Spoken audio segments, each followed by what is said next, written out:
महाकुंभ को लेकर बीजेपी सरकार ने बड़े बड़े दावे किए थे। कुंभ की व्यवस्थाओं का ढोल पूरे देश में पीटा जा रहा था, लेकिन जिस तरह से कुंभ जाने वालों को परेशानियां उठानी पड़ रही हैं, लगातार हादसे हो रहे हैं, उससे बीजेपी की डबल इंजन सरकार सवालों से घिर गई है।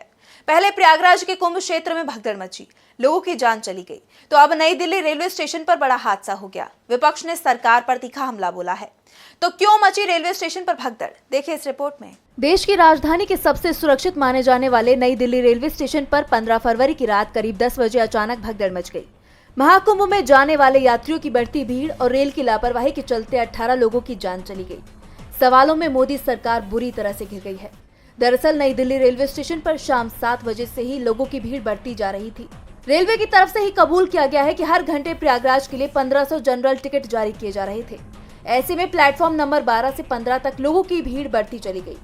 ऐसे में अचानक ही रेलवे ने प्लेटफॉर्म नंबर 16 से प्रयागराज स्पेशल ट्रेन चलाने का ऐलान किया, तो प्लेटफॉर्म नंबर 16 की तरफ अचानक ही लोग जाने लगे, जिससे भगदड़ मच गई।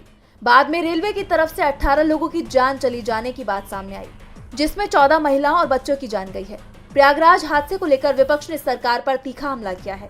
विपक्ष के नेता राहुल गांधी ने इसे रेलवे की नाकामी बताते हुए कहा कि सरकार और प्रशासन को सुनिश्चित करना चाहिए कि बदइंतजामी और लापरवाही के कारण किसी को अपनी जान न गंवानी पड़े। आप सांसद संजय सिंह ने आरोप लगाते हुए कहा कि सरकार आंकड़े दबाने में जुटी है। संजय सिंह ने कहा कि महाकुंभ में भी लोगों की जान गई, तो सरकार ने घटना को दबाने की कोशिश की।